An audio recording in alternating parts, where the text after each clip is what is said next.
Vamos a hablar esta noche de un tema científico, atinente a la biología, acerca del cual se han producido innumerables polémicas. Durante muchos siglos, muchos genios de la ciencia creyeron en la generación espontánea de los seres vivos. Otros no, otros sostenían que todo ser vivo proviene de algún otro ser vivo. Pero hasta el siglo pasado, la mayoría decía que no, que en algún punto se producía la generación espontánea. Este siglo pasado ha de ser el siglo XIX, evidentemente. Aristóteles no dudaba, digo yo Está emocionado. con emoción, porque cada vez que menciono a Aristóteles me emociono. Me emociono por lo genial que era, por haber sido el mentor de Alejandro de Macedonia, pero además por haber impuesto el principio de autoridad durante 2000 años. Todo lo que decía Aristóteles era cierto porque lo había dicho Aristóteles y se acababa la discusión. Bueno, Aristóteles no dudaba en admitir la generación espontánea de diversos animales. En general, el animal que surgía por generación espontánea era de poco tamaño y relevancia, bichos de poca monta, provenientes del agua, de la arena o del barro, sobre los cuales se pensaba que actuaba el sol o el calor para infundir vida a las moléculas antes inanimadas.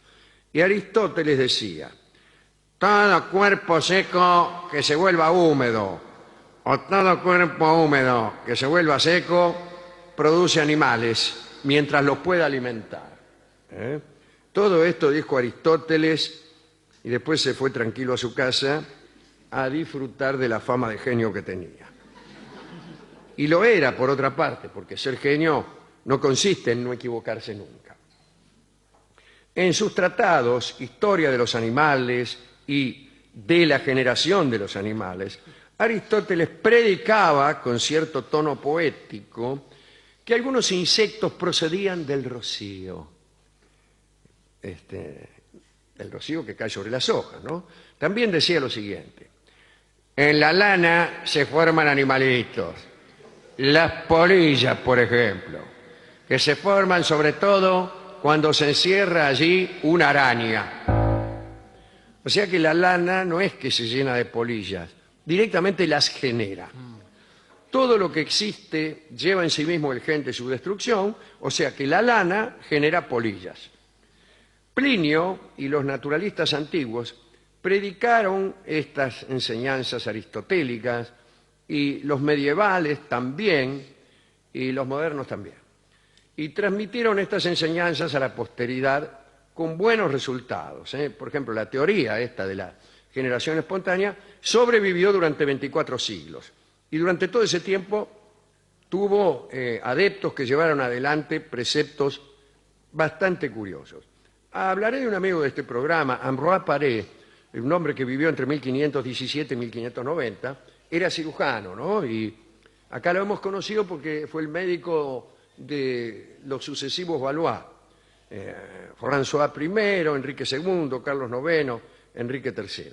Ambroise Paré aseguraba que en una finca suya, un día, mientras partía enormes rocas cerradas, ¿no?, sin apertura al exterior, encontró en medio de una piedra un sapo grande. ¡Vivo!, dijo Paré. Entonces, maravillado ante el crecimiento y la formación del animal, se puso a estudiarlo y llegó a la siguiente conclusión: estas cosas pasan muchas veces. A eso le llamaba una conclusión. Y siguió diciendo: estos animales... Tenía una voz parecida a la de Aristóteles. Sí, de la misma región era. Estos animales están engendrados por alguna sustancia húmeda de las piedras cuya resultante putrefacta produce tales bestias. Nunca nadie le dio bolilla, ni siquiera nosotros. Del mismo parecer fue el prestigioso naturalista, dibujante y jesuita Athanasius Kircher. En su libro Mundos subterráneos cuya lectura recomiendo, habla de una especie de insecto encontrado por ahí, en una planta, al cual consideraba engendrado por la pudrición de esa planta.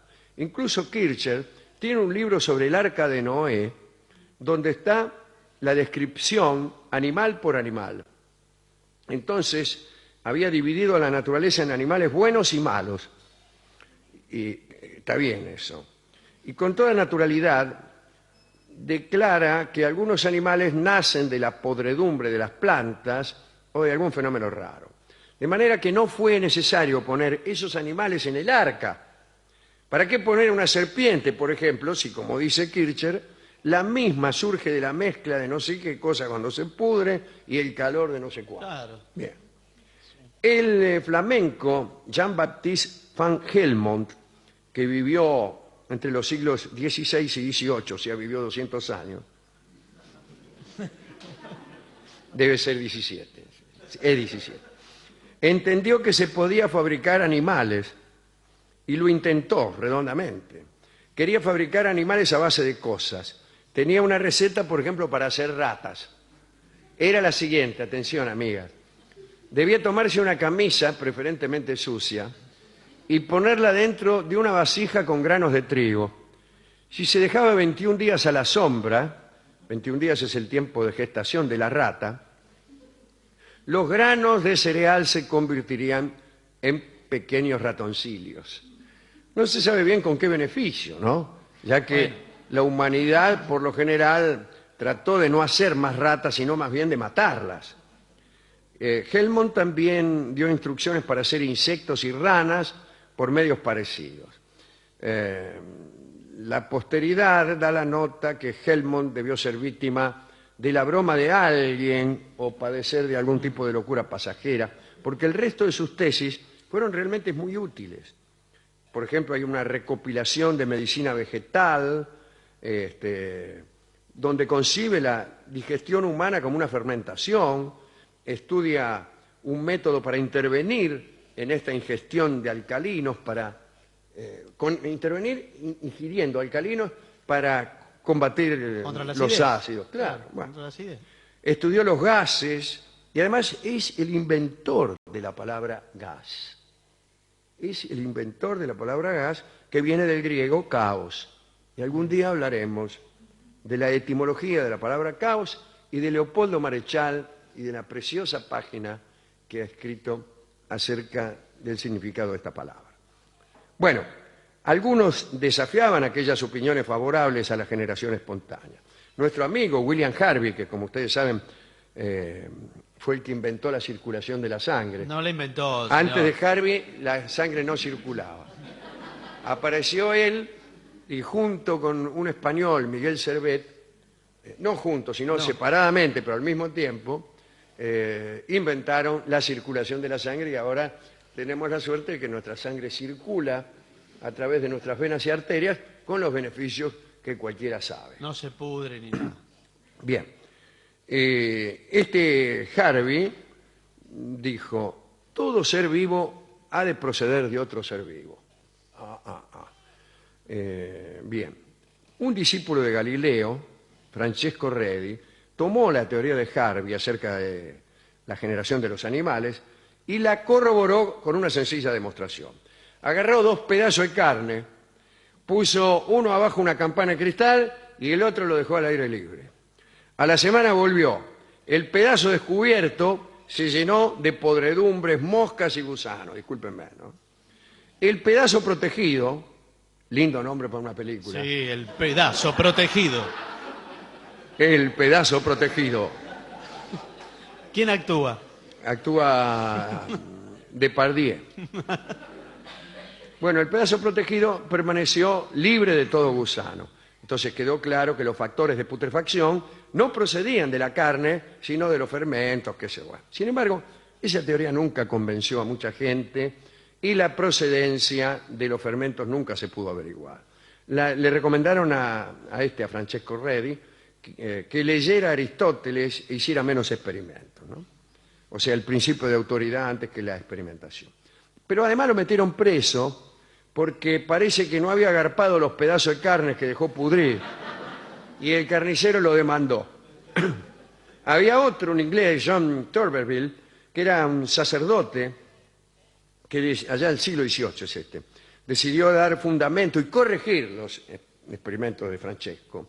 En aquel tiempo ya estaba bastante avanzado el microscopio y el hombre examinó un caldito de carne, ¿no?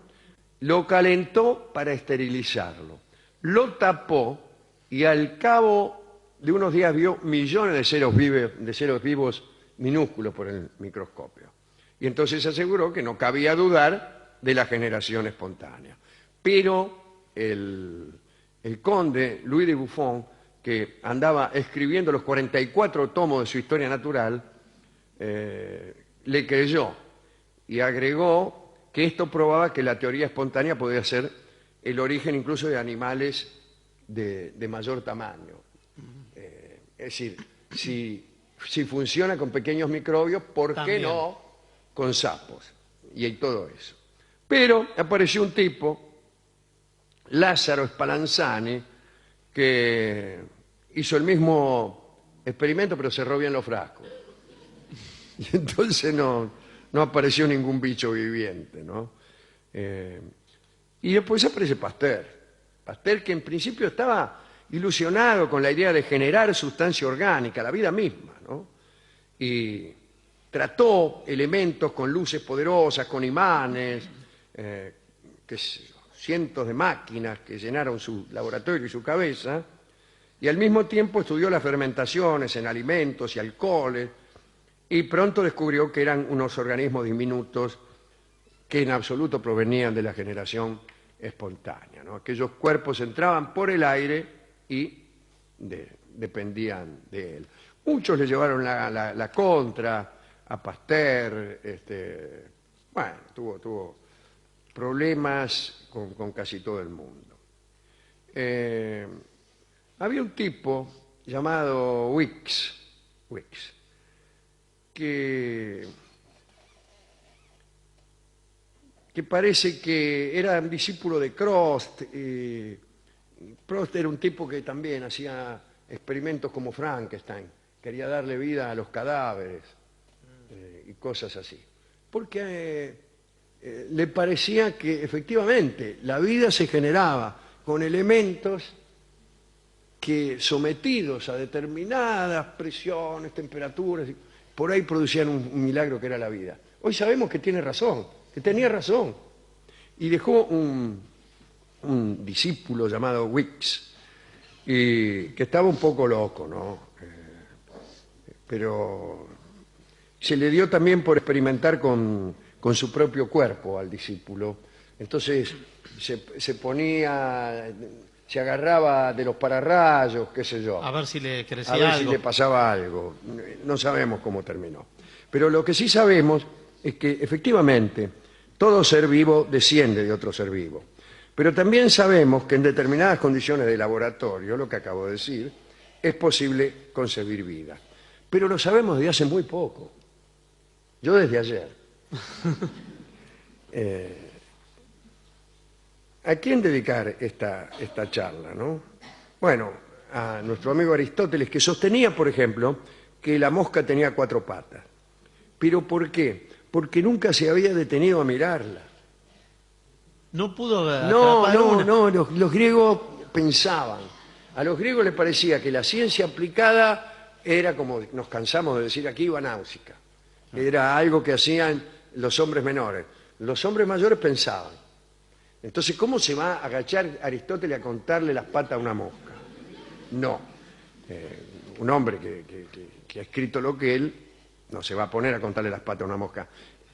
La culpa tal vez la tienen los ayudantes de Aristóteles, que debieron encargarse de aquellas tareas y decirle, Sí. Maestro, mire, cazé una mosca, le conté las patas y eran 9. Bueno, también se lo dedicamos a Harvey, este amigo que descubrió la circulación de la sangre, y al amigo Van Helmont, que tenía la receta para hacer ratas. Qué lindo. Qué fantástico, ¿no? Hemos ido a... Mire, acá sí podremos contar las patas a las moscas. Claro, acá hay unas moscas muy extrañas, sí. pero en serio que ustedes pueden verlas, que esas sí han nacido por generación espontánea. Están acá. Son de la radio. En realidad nadie cree en la generación espontánea, porque fíjese que nadie dice que un animal surge de la nada, sino que surge de la putrefacción, de granos de alpiste, De otra cosa. de una humedad de una piel, de la carne podrida, pero de otra cosa. Lo que hace el de la generación espontánea es creer que no se necesita un ser vivo para generar vida. Bien. Fuimos a la discoteca, hablamos de todo esto con el tipo y nos mostró estas moscas y nos dijo que Lleno de moscas. aparecieron de la nada. ¿Dónde?